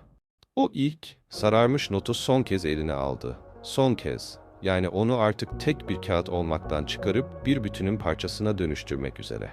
Defteri, mor ipliği, küçük notları, tarihleri, lavanta demetinden 2 tel, hepsini büyük, şeffaf bir zarfa yerleştirdi. Arda'ya baktı. "Bunu," dedi, "Rasim Hoca'nın mezarına bırakmak istiyorum. İçinde bizim kapattığımız ve açtığımız kapıların hafifliği var." Hoca, perdeyi aralayan rüzgar demişti ya. Rüzgarın nereye gittiğini bilsin. Arda başını salladı. "Gidelim." Mezarda toprağın kokusu ağırdı ama iç ferahlatıyordu. Zarfı taşın dibine iyice sıkıştırıp bıraktılar. Leyla iki parmağıyla toprağı düzeltti. "Hoca," dedi, "bugün buradayız." Dönüşte sahilde yürürlerken rüzgar yüzlerine vurdu. Arda cebinden artık yıpranmış olan küçük kağıdı çıkardı. O gece sahilde Leyla'ya verdiği cümle. Bir banka oturdular. Kağıdı dizlerinin üzerine koyup altına 2 imza attılar. Ne büyük harfler, ne süslü kıvrımlar, sadece 2 harf, L ve A. Arda bazen dedi, bir not bir şehri, 2 insanı ve bir ömrü birbirine bağlar. Leyla başını onun omzuna yasladı. Bazen de dedi, bir not olmaktan çıkar, nefes olur. Gün batarken şehrin ışıkları tek tek yandı. Evlerine döndüler. Kapı açıldı. İçeri çay buharı, lavanta kokusu ve defter sayfalarının hışırtısı doldu. Duvarlarında 2 kağıt asılıydı. İlki yıllar öncesinden kalma cümle. Diğeri şimdiki zamana sabitlenmiş tek kelime. Eski cümle fısıldadı, "Bugünü asla unutma." Yeni kelime cevap verdi. "Buradayız." Ve gerçekten buradaydılar. Kış bitti. Şubat'ın sonuna doğru güneş perdelerin kenarından sızıp masanın üzerine küçük bir göl kırpıntısı bıraktığında Leyla içinden "Bahar yakında," dedi. Lavantanın budanan dalları kurumuş, kavanozun içinde morun griye dönen bir tonu olmuştu. Ama saksının dibinden toprağın rengi bir tık açılmıştı. Yaşam gizli bir dikiş gibi içeriden yürüyordu. Arda atölyeden geldiğinde ellerindeki ince yaralara yeni bantlar yapıştırmıştı. "Usta bugün bıçağı itme, bıçağa yol aç," dedi diye gülümsedi. "Bir gün konuşmadan saatlerce çalışabildik. Kafamda hiç gürültü olmadı." Leyla, "Sessiz bir gün çok iyi bir cümledir," dedi. "Deftere yazalım." O akşam, "Bugün sesi olmayan bir yorgunlukla dinlendik," diye yazdılar. Cümlenin sonuna küçük bir mor nokta koydu Leyla. Kaan'ın çizimini anımsatan bir leke. Arda noktayı işaret etti. "Mor, iyi haber gibi." "Mor," dedi Leyla. "Sabır gibi." Okulda yeni bir proje başladı. Mahalle hafızası. Leyla, öğrencilerle birlikte semtin yaşlılarını ziyaret edecek, ses kayıtları alacak, eski fotoğrafları tarayacaklardı. İlk gün Kaan ve 2 arkadaşıyla Fazıl'ın dükkanına gittiler. Fazıl çerçevelerin arasından yüzü ışıldayarak karşıladı. "Mahallenin hafızası mıyım?" diye güldü. "Çok iyi, ben size bir şey göstereceğim." Tezgahın altından sarı bezle sarılmış bir çerçeve çıkardı. Bezi açtı. İçinde boş ama camının arkasına çok ince bir yazı kazınmış gibiydi. Fazıl el fenerini camın kenarından tuttu. Yazı beliriverdi. "Görüntüler camın ardındadır. Hafıza buğda belirir." Kaan gözlerini büyüttü. "Nasıl yaptınız bunu?" "Biraz asit, biraz sabır, biraz oyun," dedi Fazıl. "Rasim Hoca ile eskiden çok deneme yapardık. O şiir yazar, ben camın altına saklardım. Gören görür, görmeyene şans derdik." Leyla gülümsedi. "Şans değil şifre," diye fısıldadı. Kayıt cihazını açtı. Fazıl anlatmaya başladı. Camın buğusuna yazılan kelimeler, mahallede yitip duran sesler, çocukların isimleri. Akşam okulun arşivine ilk dosyayı yüklediler. Leyla eve dönerken içinden "Bugün görünmez yazılar okuduk," diye geçirdi. Deftere aynen öyle geçti. Arda bu sırada atölyede yeni bir iş aldı. Sahildeki küçük bir kafeye masalar.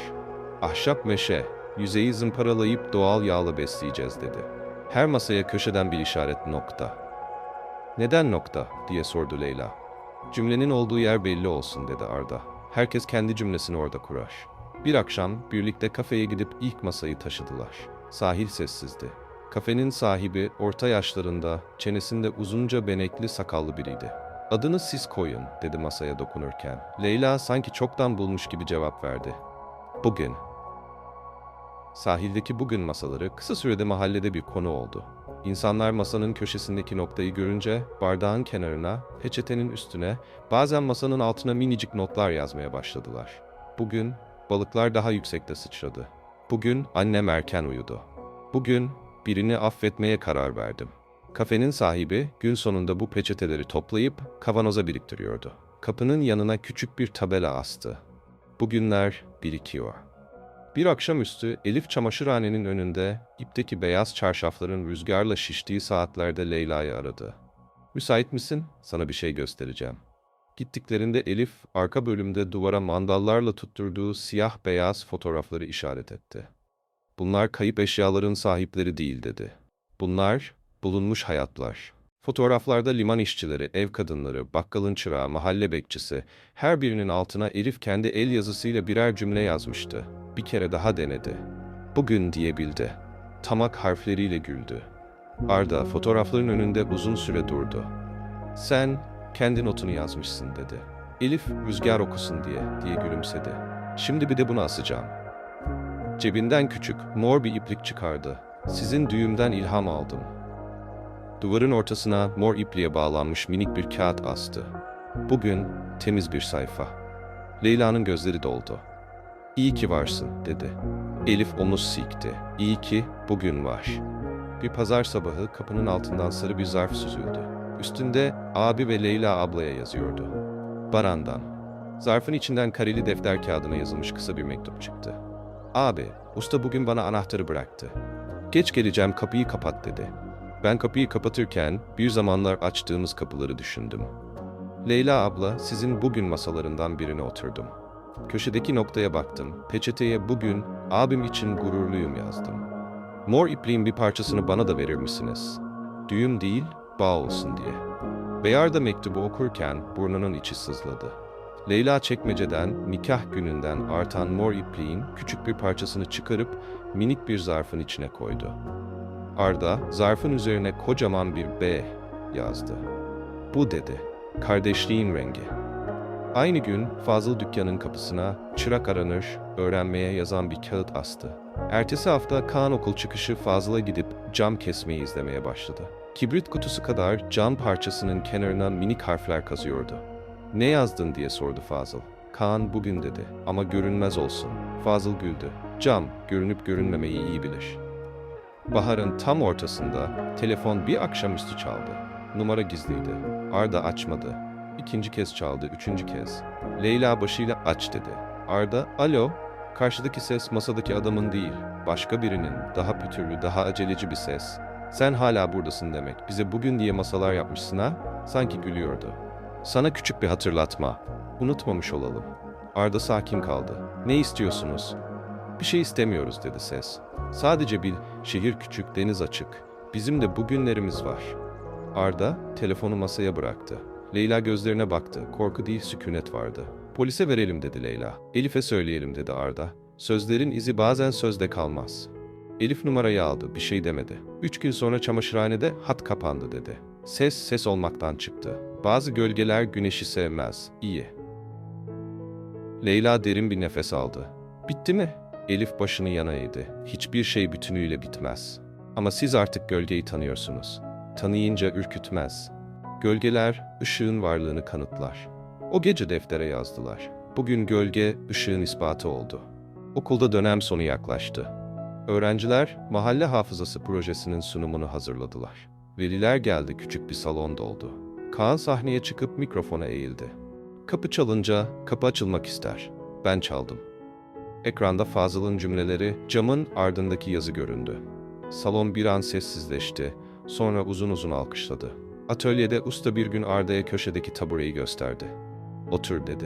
Şu iki tahtaya bak. Birini dün yaptın, birini bugün. Fark? Arda tahta damarlarına baktı. Parmağıyla yüzeyi yokladı. Bugünkü daha açık, daha rahat. Usta başını salladı. Dünkü tahta direniyor, bugünkü yürüyor. Çünkü sen itmemişsin, bıçağa yol açmışsın. Arda gülümsedi. Bazen insanın kendisi de öyle olur. Leyla akşam bu hikayeyi dinlediğinde deftere bugün direnç ve yürüyüşü ayırt ettik yazdı. Altına Arda bugün bıçağa yol açtım, kesmedim ekledi. Yaz başında bir gün boyunca hiç not yazmadılar. Ne deftere, ne peçeteye, ne telefonun notlar bölümüne. Akşamüstü sahilde yürürken Leyla bugün hiçbir şey yazmadık dedi. Arda bugün birlikte sustuk diye cevap verdi. Sustuğumuzu birlikte bilmek yetti. Eve döndüklerinde çerçevenin yanındaki eski notun kenarı hafifçe kıvrılmıştı. Leyla parmak uçlarıyla düzeltti. Kağıt onca zamana rağmen hala ince, hala dayanıklıydı. Bir gün, dedi Leyla, bu kağıt kendiliğinden düşse bile içimizdeki cümle düşmez. Arda başını salladı. Çünkü artık buradayız. Sonbaharın başında evde küçük bir odayı boşaltıp çalışma odası yaptılar. Ortasına Arda'nın yaptığı bir masa, kenarına Leyla'nın sınıfından getirdiği eski bir kara tahta. Tahtanın üzerine büyük harflerle yazdılar. Yarın yer açtık. Leyla odaya ilk defa oturduğunda, "Sanki bu odada biri daha var," dedi. "Kim?" "Belki gelecekteki biz," dedi Leyla utanarak. "Belki bir çocuk." Arda sustu, gülümsedi. "Belki," dedi. "Belki de sadece yeni cümleler." Günler akarken, bir sabah Leyla mutfakta otururken içinden geçip giden bir sersemlik oldu. Çay kokusu bir anda uzaklaştı, dünya hafifçe döndü. Arda telaşlandı. "İyi misin?" "İyiyim," dedi Leyla, gülümsemeye çalışarak. Belki yeni bir cümle yazılıyor. 2 hafta sonra hastane koridorunda ellerini sıkı sıkı tutarken doktor nazikçe başını salladı. "Tebrikler." Arda gözlerini kapattı, sonra Leyla'ya baktı. İkisinin gözlerinde aynı anda parlayan, kelimesiz bir bugün vardı. Dışarı çıktıklarında bugün masasına uğrayıp peçeteye tek cümle yazdılar. Bugün bir cümle çoğaldı. Mor iplik kavanozdan çıkarıldı. Bu kez düğüm olmadı. Küçük bir halka yapılıp bir zarfın içine gelecek yazıldı. "Fazıl, ilk fotoğraf çerçevenizi benden," dedi. "Boş verin şimdi, vakti gelince dolsun." Elif, çamaşırhanenin arkasında yeni bir fotoğraf astı. 3 gölge, rüzgara karşı, ipteki çarşafların önünde. Altında şu cümle: "Bugün yer açtık." Birkaç ay sonra yağmurla karışık bir akşamüstü. Evde lavantanın yeni filizleri, masada 2 fincan çay, duvarda 2 kağıt. "Bugünü asla unutma ve buradayız." Leyla şiir kitabını açıp içinden yumuşacık, sararmış bir fotoğraf çıkardı. Rasim Hoca camın ardında silik bir gülümsemeyle. Fotoğrafın arkasına kurşun kalemli bir cümle ekledi. "Hocam, perdeyi araladık." Fotoğrafı çerçevenin altına, camın arkasına değil, kenarına iliştirdi. Nefes alacağı bir yere. "Arda, bugün," diye sordu fısıltıyla. Leyla kalemi aldı, defterin yeni sayfasına yazdı. "Bugün," aynı cümleyi başka bir kalple tekrar ettik. Arda altına ekledi. "Bugün gölgenin yerini biliyoruz, ışığınkini de." Dışarıda yağmur başladı. Kapının canı sıkıldı. Kendiliğinden aralandı. İçeri deniz kokusu doldu. Masadaki peçete hafifçe kıpırdadı. Leyla peçeteyi alıp noktaya baktı. Peçete köşesine bir mor nokta bıraktı. "Biliyor musun?" dedi Arda. "Bu hikaye hiç bitmeyecek." "Evet," dedi Leyla. "Çünkü her gün yazılıyor." Ve yazıldı. Bugün buradayız. Yaz sonbahara dönerken modanın kaldırımlarına ince ince sarı yapraklar serilmişti. Rüzgar balkonlardaki çamaşır iplerini titretiyor, sahilden gelen yosun kokusunu evlere taşıyordu. Leyla salonun ortasında duran ahşap masanın kenarına ellerini koymuş, pencerenin ardındaki gökyüzüne bakıyordu. Arda içeriden çıktı, elinde küçük kahverengi bir paket. "Azul'dan geldi," dedi. "İçinde bir çerçeve var." Leyla paketi aldı, bantlarını açtı. İçinden ince, akça ağaçtan yapılmış, kenarları mor çizgilerle işlenmiş bir çerçeve çıktı. Çerçevenin arkasına küçük bir not iliştirilmişti. "İlk bugünü duvara asın. İçine resim değil, kelime koyun. Fazıl." Leyla'nın gözleri doldu. Çerçeveyi duvara astılar, içine tek kelime yazılmış beyaz bir kağıt yerleştirdiler. Arda, Leyla'ya dönüp gülümsedi. "Belki de bütün cümleler buradan başlıyor." Leyla başını salladı. "Ve buraya dönüyor." Sahildeki küçük kafe, mahallede artık sadece bir kafe değildi. İnsanlar köşesindeki noktalı masaya oturmak için sıraya giriyor, peçetelere kendi bugün cümlelerini yazıyorlardı. Peçeteler kavanozlara birikiyor, kavanozlar raflara diziliyor, raflar yeni bir hikayeye dönüşüyordu. Bir gün kafenin sahibi Leyla'ya bir haber verdi. "Senin masalardan biri sosyal medyada viral olmuş." Leyla şaşırdı. "Nasıl yani?" Adam telefonu gösterdi. Bir kullanıcı masada oturduğu sırada çektiği peçete fotoğrafını paylaşmıştı. Üzerinde şu cümle yazıyordu: "Bugün kendimi affetmeye başladım." Altında 10 binlerce yorum vardı. İnsanlar kendi bugünlerini yazıyordu. "Bugün çok özlediğim birine mektup gönderdim." "Bugün korkmadım." "Bugün anneme sarıldım." Kafe bir anda bugün noktası olarak anılmaya başladı. Yerel bir gazeteci gelip hikayeyi yazdı. Modada bir masa, şehirde binlerce kalbi birbirine bağlıyor. Arda, kavanozlardan birini alıp çerçevenin yanına koydu. "Bu not yıllar önce Rasim Hoca'dan geldi," dedi. "Ama artık yüzlerce insanın notuna dönüştü." Leyla, kavanozun kapağını açıp içindeki peçeteleri kokladı. Kahve, tuz, mürekkep ve biraz da umut kokuyordu. "Hoca görseydi," dedi, "mutlu olurdu." Arda gülümsedi. "Belki görüyordur." Bir akşamüstü Fazıl dükkanın kapısında onları bekliyordu. Elinde eski bir deri çanta vardı. "Hocanın odasını temizlerken buldum," dedi. İçinde yarım kalmış bir defter. Defteri açtılar. Rasim Hoca'nın el yazısı ilk sayfada. Her şiir bir kapıdır. Bazılarını yanlış zamanda zorlarız, açılmazlar. Ama bazen kapı sizi çağırır. O zaman girmekten korkmayın. Sonraki sayfalarda şehir krokileri vardı. Rıhtımlar, eski depolar, modadaki eski taş sokaklar. Bazı noktaların yanına küçük mor noktalar çizilmişti. En altta tek bir cümle, bugünün izi mor noktadadır. Arda sayfaları dikkatle inceledi. Bu noktalar dedi, bizim bugün masalarına denk geliyor. Hoca yıllar önce buraları işaretlemiş.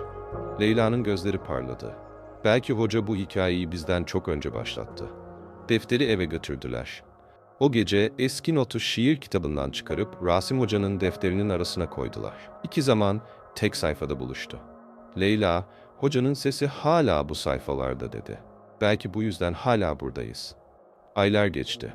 Okuldaki küçük çocuk Kaan artık Fazıl'ın yanında çıraklık yapıyordu. Bir gün Leyla'ya heyecanla bir kağıt uzattı. Hocam sergiye katıldım. Gelir misiniz? Serginin adı Görünmez Yazılar. Duvarlarda cam levhalar asılıydı.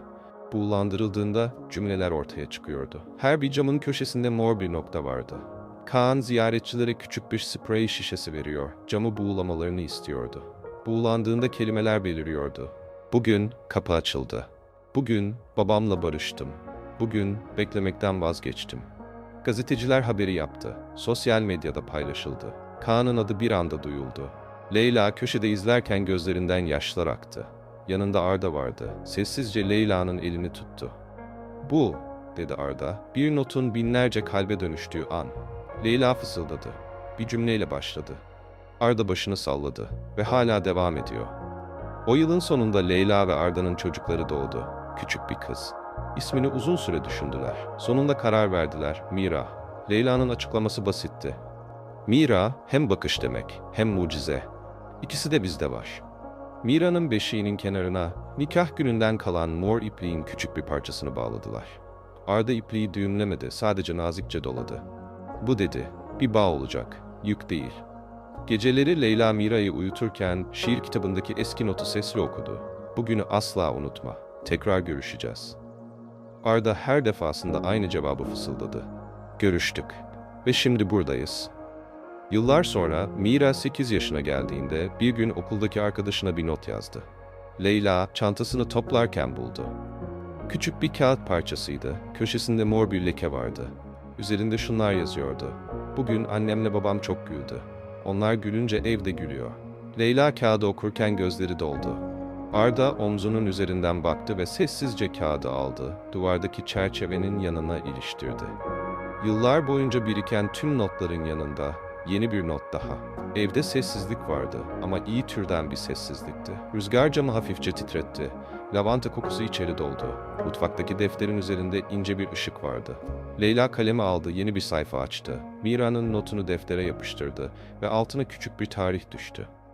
Bugün hikaye yeni bir cümle buldu. Arda kalemi aldı ve yanına ekledi. Bugün unutulmuş not artık hatırlanan bir hayata dönüştü. Pencereden deniz göründü. Gökyüzü morun en sessiz tonuyla boyalıydı.